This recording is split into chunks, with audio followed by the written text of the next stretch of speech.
Selamat siang semua penonton yang dari tadi sudah menunggu update mengenai penangkapan dua orang tersangka ya Bang ya? Ya. Yaitu Pak Roy Suryo dan Ibu Dr. Tifa yang sekarang berada di Direskrimum Polda Metro Jaya.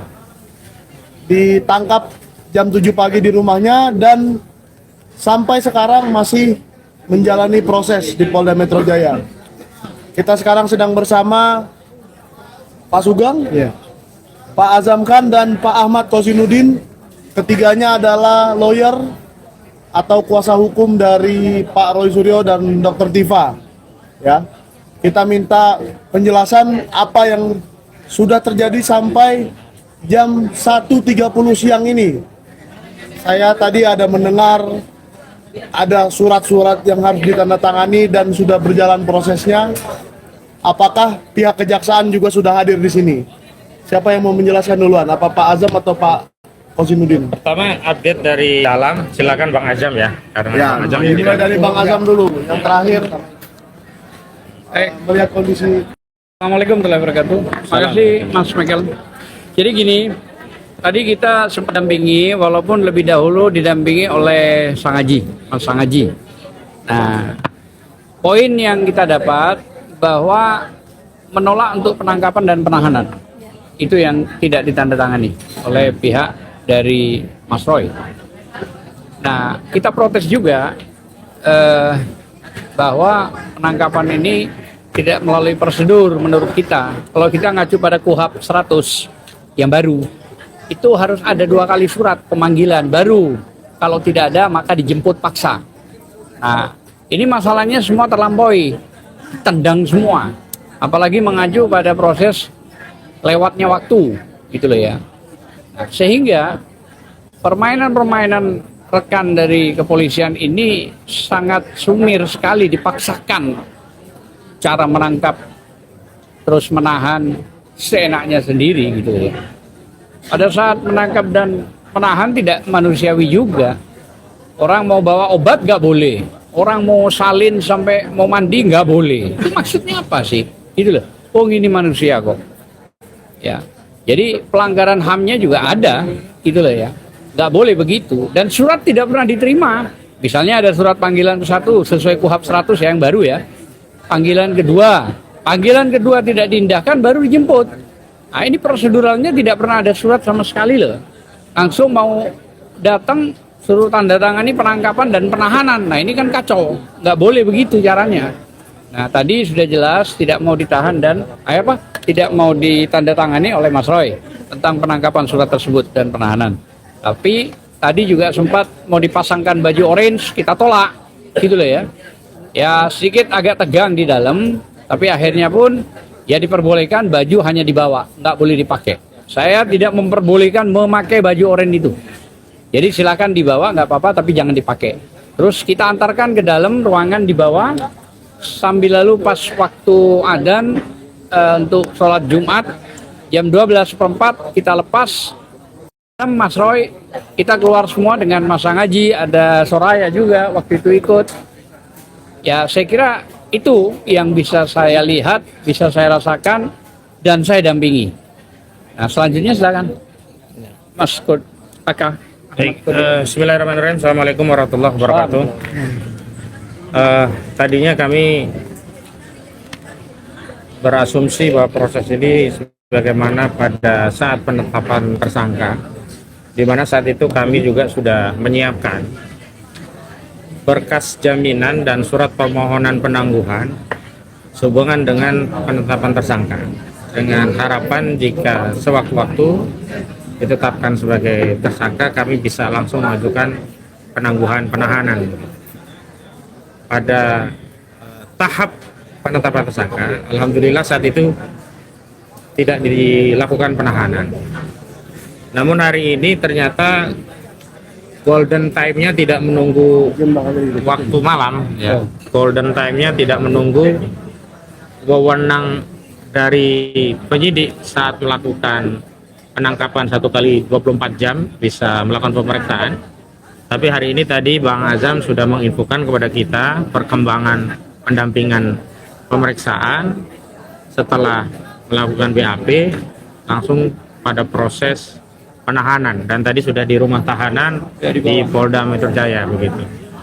Dan memang pelimpahannya bahkan tadi belum disempat ya. Pelimpahannya kapan terjadi, Bang? Tanggal 22 Senin ke Kejari, bukan ke Kejati. Ini lagi kacau kan. Nah, hari Senin jaminan. Iya, iya. Makasih ya. Nah, nanti berarti kita ganti yang Kejarinya aja. Kejari. Dan ternyata memang kalau secara administrasi memang wewenangnya di Kejaksaan Negeri, walau jaksa pelaksananya bisa jadi kombinasi nanti dari Kejati dan dari Kejari, tapi administrasinya memang di Kejari.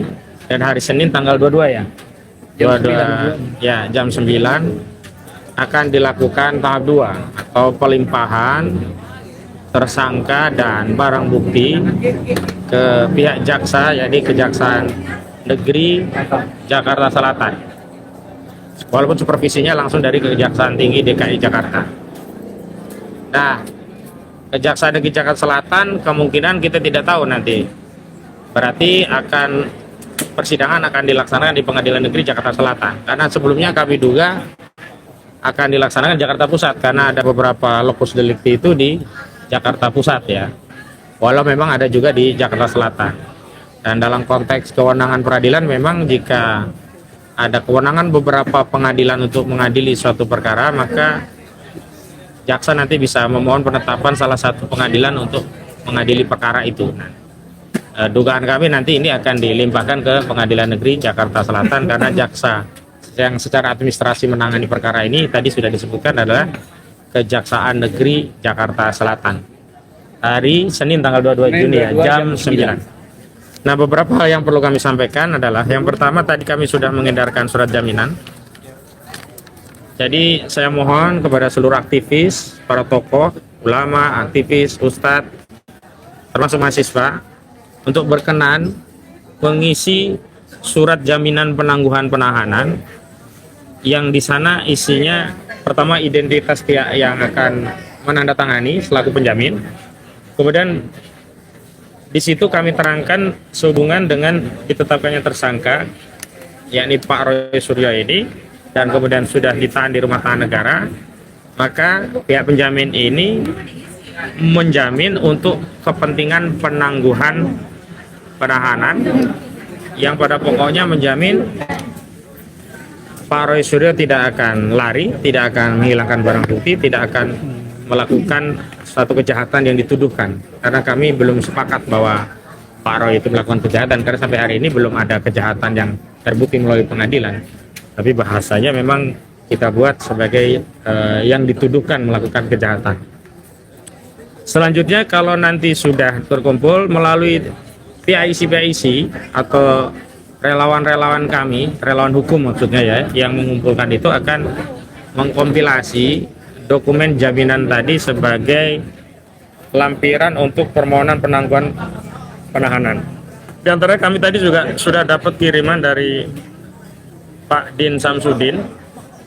Nanti ada tim kami yang akan ngambil, karena beliau sudah buat jaminan, bahkan untuk khusus beliau di atas materai, dan kemudian sudah difoto, bikin kami tinggal mengambil. Dan kami juga sedang menunggu sebelah tokoh Pak Sunarko dan yang lain juga sedang menuju Polda. Tadi juga ada sudah kumpul, Bu Dio, juga Bu Julia dan yang lainnya sudah tanda tangan. Ini terkumpul kurang lebih ada sudah 60-an yang kami edarkan, yang sudah beredar, yang belum balik lagi. Nah, memang penangguhan penahanan ini adalah upaya untuk mengajukan permohonan, bukan sesuatu yang sifatnya mengikat bagi jaksa. Nah, dikabulkan atau tidaknya tentu sangat tergantung kepada jaksa nantinya, dan tentu saja juga sangat bergantung dari dukungan rakyat Indonesia. Yang jelas sampai hari ini belum ada satupun vonis, jangankan yang berkekuatan hukum tetap, vonis pengadilan tingkat pertama saja belum ada yang mengadili perkara ijazah ini dan terbukti ijazah itu asli, sehingga layak bagi orang yang melakukan penelitian terhadap ijazah dianggap melakukan fitnah atau pencemaran nama baik. Dan perlu kami tegaskan, meskipun sudah ada ada buku yang direvisi oleh Saudara Rismon Hasiolan Sianipar. Namun karena perkara ini sudah masuk tatanan pro justisia, maka otentikasi dari dokumen itu tidak bisa dilakukan oleh penulis, peneliti atau siapapun. Pandangan atau pendapat Saudara Rismon yang melakukan penelitian ulang hanya mengikat bagi Rismon selaku pihak yang menulis. Sementara masyarakat tidak terikat dengan buku yang ditulis oleh Rismon.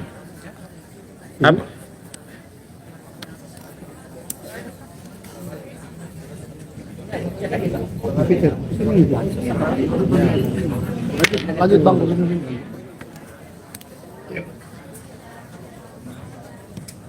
Baik, saya lanjutkan.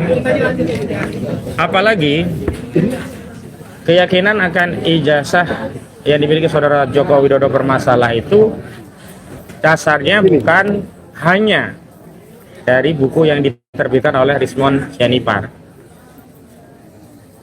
Bahkan kalau rujukannya adalah statement, maka hari ini statement UGM yang menyatakan asli pun itu hanya mengikat bagi UGM dan pihak-pihak yang percaya pada UGM. Kenapa? Karena ketika perkara ini menjadi sengketa hukum, otorisasi terhadap ijazah itu yang punya wewenang adalah pengadilan, bukan lagi UGM, bukan lagi Rismon yang hanya penulis, bukan pula pandangan dari teman-teman yang mengaku sebagai temannya Joko Widodo.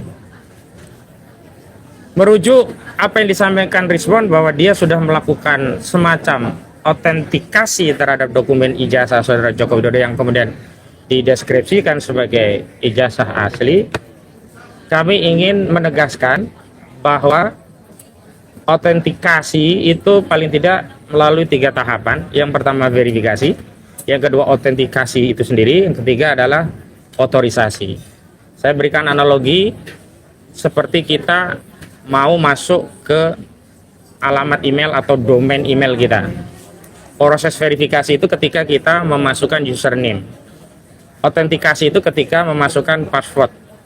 Otorisasi itu ketika kita memasukkan username dan password cocok, maka kita diberi otoritas untuk mengakses email tersebut, baik inbox-nya, outbook-nya, atau membuat email dan berbagai fasilitas yang ada di email.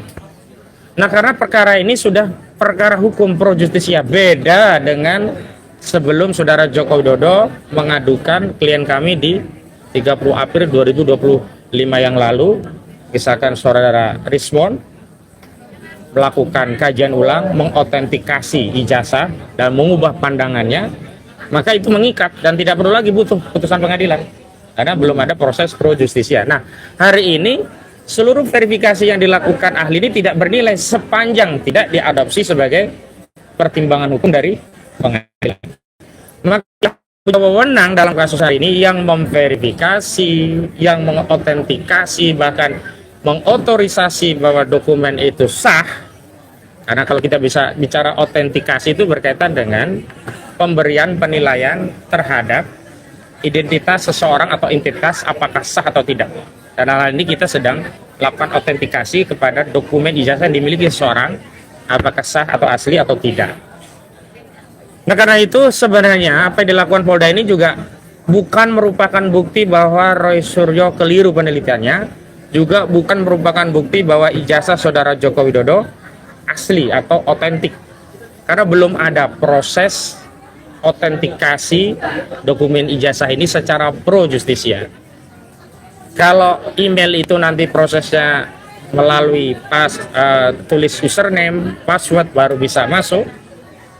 Nah, hari ini nanti yang menulis username itu adalah jaksa di pengadilan dalam dakwaannya. Kemudian autentikasi itu melalui pembuktian, ada bukti dokumen, bukti barang-barang, keterangan saksi, keterangan ahli, bukti petunjuk, termasuk keyakinan hakim. Itulah proses yang disebut dengan autentikasi yuridis dalam perkara yang sudah pro justisia. Nah, terakhir adalah otorisasinya melalui putusan pengadilan. Maka yang sah, yang bisa kita sebut sebagai autentikasi bukanlah tulisan Rismon atau tulisan siapapun, tetapi pertimbangan putusan pengadilan. Yang sah memberikan otoritas bahwa dokumen ini asli atau tidak adalah amar putusan pengadilan. Ketika amar putusan pengadilan menyatakan Roy Suryo bersalah dan dalam pertimbangannya telah menyatakan bahwa dokumen itu semuanya sah, baru bisa kita katakan ijazah itu benar. Tapi sepanjang belum ada putusan pengadilan, bahkan putusan pengadilan ini bukan putusan pengadilan tingkat pertama, kedua atau tingkat pengadilan tinggi, tapi harus sampai putusan kasasi Mahkamah Agung. Kenapa? Karena di putusan tingkat pertama bisa saja nanti dibatalkan oleh tingkat kedua. Tingkat kedua bisa saja dibatalkan oleh tingkat kasasi. Nah, sekali lagi, meskipun demikian, kami tidak dalam kasus menghormati atau tidak, yang jelas kami sangat menyayangkan karena hari ini kita lihat dengan kasat mata bahwa institusi kepolisian tidak sedang menjalankan fungsinya sebagai aparat penegak hukum, tapi sedang dijadikan alat politik, alat untuk menekan lawan, alat yang diharapkan dengan status ditangkap dan ditahan ini Pak Roy Suryo dan yang lainnya itu bisa menyerah dan kemudian mengakui ijazah tersebut asli. Nah, kepada Pak Roy Suryo dan keluarga, juga Dr. Tifa dan yang lainnya, mudah-mudahan diberi kesabaran, dan kepada seluruh masyarakat, seluruh rakyat, Pak Roy Suryo sudah memberikan dedikasi waktu bahkan resiko hidupnya yang hari ini ditahan. Nah, gantian kita memberikan insentif dengan memberikan dukungan yang jauh, berikan doa, dukungan yang bisa mengakses kami. Nanti tolong kita sudah siapkan formulir jaminan sebagai lampiran untuk permohonan penangguhan penahanan. Yang mudah-mudahan nanti ini bagian dari ikhtiar kita untuk mencari keadilan. Sebenarnya begini ya, kalau proses hukumnya itu seperti kasusnya Luhut bin Sarpanjaitan, ketika saudara Luhut bin Sarpanjaitan menganggap Haris Azhar dan Fathia Maulidiyanti memfitnah dirinya, mencemarkan dirinya di kasus Blok Wabu ya, di di Irian Jaya, Irian Barat, tambang emas ya. Itu Luhut bin Sarpanjaitan benar-benar hanya menggunakan pasal 310 KUHP dan 311 yang tidak bisa digunakan untuk menahan, sehingga apa? Haris Azhar dan Fathia Maulidiyanti bisa secara merdeka beradu alat bukti, argumentasi, data fakta persidangan dengan Luhut bin Sarpanjaitan, sehingga akhirnya kan hasilnya bahwa apa yang dituduhkan oleh Luhut bin Sarpanjaitan tidak terbukti. Nah, ini nggak fair kalau sekarang katanya mau adu bukti, adu data, adu argumentasi, tetapi yang dilakukan justru dengan melakukan represi, dengan menahan dulu. Ini seperti repetisi kasusnya Bambang Menteri dan Gus Nur. Tangkap dulu, tahan dulu, proses sidang belakangan. Dan ini yang menjadi presiden buruk di peradilan kita, karena kalau sudah masuk di penahanan, akhirnya semacam hakim itu terpaksa harus memberi putusan bersalah. Nah, ini yang menjadi presiden buruknya. Jadi itu pengantar dari saya. Silakan Pak Michael, ada pertanyaan lagi atau ini? Saya tambah. Ada tambahan? Iya. Dilengkapi. Ya, silakan Bang Azam. Nanti aja. Iya, saya mau mencoba untuk melengkapi ya dari awal. Ini penting juga. Tadi menyinggung soal masalah Rismond. Rismond itu tanggal 6 Mei sudah kita laporkan ya, tentang buku itu yang ditulis ya. Yang tidak pernah bisa menjawab saat di salah satu stasiun televisi saya berbicara. Dia tidak bisa menjawab ya. Dan poin pasalnya pun pasal 492 KUHP yang baru dan 486 KUHP yang baru tentang penipuan dan penggelapan. Penipuan itu maksudnya merangkai kata-kata bohong yang dituangkan untuk mencari keuntungan. Penggelapannya itu pembagiannya sudah jelas nggak ada. Itu yang prosesnya sampai sekarang masih berjalan. Nah, kalau kita mengacu pada kasus yang terjadi sekarang ini, Rismond dan Dr. Tifa, kenapa kita selalu mengatakan bahwa ini dilanggar semua aturan-aturannya? Kalau kita mengacu pada pasal 138 KUHP yang lama, 14 hari aturannya. KUHP yang baru 62 pasal ayat 4 ayat 5, 14 hari juga harus dikembalikan. Termasuk juga petunjuk pedoman petunjuk dari Kejagung 1 tahun 2026 bab 2 poin 51 sampai 54 sama juga 14 hari. Ditambah lagi pasal 79 sampai pasal 83 KUHP ya. Itu menjelaskan juga kalau nggak keluar ayat 3, ayat 4, ayat 5 itu menjelaskan juga kalau sudah ada SP3 maka nomor perkara yang ada itu, ini kan 3 orang SP3-nya, itu sudah tidak bisa dipaksakan. Tapi ini kan tetap aja dipaksakan, tetap nomor perkara itu dijalankan gitu ya. Padahal itu kan menyangkut laporan Jokowi. Jadi itu prosedur yang terjadi semua ditabrak gitu lah ya. Dan tambahan lagi saya akan mengulas yang tadi bahwa seharusnya seseorang itu ditahan dan ditangkap padahal sudah wajib lapor. Itu ada panggilan 2 kali. Itu KUHP 100 yang mengatur yang baru ya. Baru kalau sudah panggilan 2 kali tidak diindahkan baru dijemput paksa. Ini kan sama sekali nggak ada surat. Ya kan? Dan yang paling lucu harusnya bermain di tingkat Kejati sekarang dilempar ke Kejari. Walaupun ada prosedur itu benar, tapi seharusnya di tingkat Polda ketemunya Kejati, di tingkat Mabes ketemunya adalah Kejagung. Nah itu prosedur-prosedur yang sama sekali tidak diindahkan. Dan sampai detik ini belum ada fakta bahwa ada putusan yang ingkrah, tadi sudah disebut juga sama Mas Aka, Ustadz Aka, bahwa ijazah tersebut asli, nggak ada sampai sekarang itu. Jadi ini benar-benar sumir, dipaksa, obscure label, semuanya nggak jelas, tapi dipaksa, pokoknya. Nah ini masalahnya. Terbukti surat panggilan 1 kali itu penahanan, penangkapan tidak ada. Bagaimana? Gitu loh ya. Terus main tangkap begitu. Nah ini yang ditabrak semua aturan-aturan itu. Saya kira itu aja prosedur yang bisa saya lengkapi. Silakan yang lain. Ya, silakan Pak Sugeng.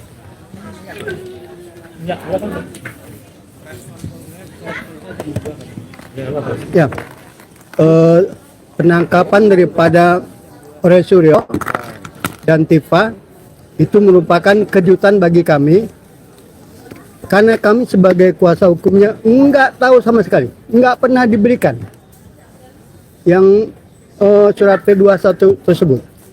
Nah, karena tadi rekan kami si Bang Azam sudah mengatakan bahwa ini ditahan dan kemudian akan disidang di kemungkinan di pengadilan Jakarta Selatan.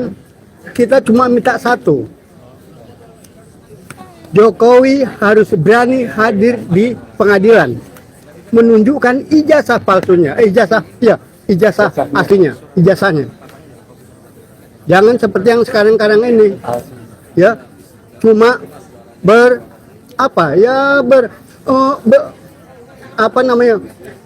berselimut sama pengacaranya. Nah ini ada satu indikasi, pengacaranya mengatakan nanti di dalam sidang itu pengacaranya yang hadir.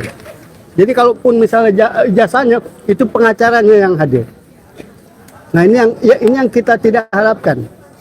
Jadi harus konsekuen. Jokowi sebagai pelapor itu harus hadir dan kemudian menunjukkan ijazahnya di situ. Kenapa? Ketahuan sekali dari laporan dia tanggal 30 April itu cepat sekali. Padahal yang namanya menurut Perkap nomor 16 tahun 2019 itu ada tahapannya. Begitu laporan, penyelidikan, penyidikan, P21 itu ada di situ ketentuannya. Lalu ini kan enggak. Laporan tanggal 30 langsung diproses, langsung ditetapkan sebagai saksi dan tak lama kemudian sebagai tersangka. Ini sangat mengkhawatirkan sekali hukum yang begini. Dan kita harapkan sebagai warga negara Indonesia, khususnya kami sebagai kuasa hukumnya, minta nanti pada saat sidang pengadilan Jokowi tidak berlindung kepada pengacaranya untuk menunjukkan ijazahnya. Itu. Karena tadi sudah dikatakan bahwa ijazah Jokowi bertahun-tahun sampai sekarang belum pernah berani ditunjukkan. Ya itu saja tambahan dari saya. Oke. Jadi kalau pelapor tidak hadir, ini saya ada baca beberapa pasal nih Pak, mungkin Bang Azam bisa jelasin. Katanya kalau pelapor tidak hadir, padahal dia yang menyaksikan sendiri, bisa dijemput paksa Bang. Bisa dijemput paksa Atas perintah hakim. dan bahkan kalau tidak hadir tanpa alasan yang jelas, bisa dipidana penjara 9 bulan. Dan Benarkah itu Bang? Coba perkara Bang. itu tidak bisa dilanjutkan lagi. Kalau demikian, masa ada pelapor yang sudah susah beratnya orang yang dilaporkan terus sampai ditahan, tahu-tahu diproses sidang ternyata dia tidak hadir. Karena tidak hadir, maka diperintahkan 2 kali untuk dipanggil kepada JPU Ya. dari hakim. Tapi kalau ternyata juga tidak hadir, maka perkara itu tidak bisa dilanjutkan. Tidak bisa dilanjutkan. Tidak bisa. Bagaimana mau dilanjutkan wong pelapornya nggak ada kok? Pelapornya gaib ya. Gaib, nggak boleh. Ya. Harus hadir. Harus hadir. Ya. Kalaupun misalnya sekarang bagaimana kalau pelapor misalnya di bawah tanda tangan, di bawah tangan, nggak boleh juga. Oke. Harus hadir, wajib. Kecuali itu yang bisa saksi. Oh ya, kalau saksi mungkin Ya, boleh bisa di bawah tangan, Di bisa bawah tangan. dengan sumpah bisa. Tapi kalau pelapor nggak boleh. Kalau Kan dia pelapor yang membuat masalah, dia melaporkan atas dianggap merugikan dia.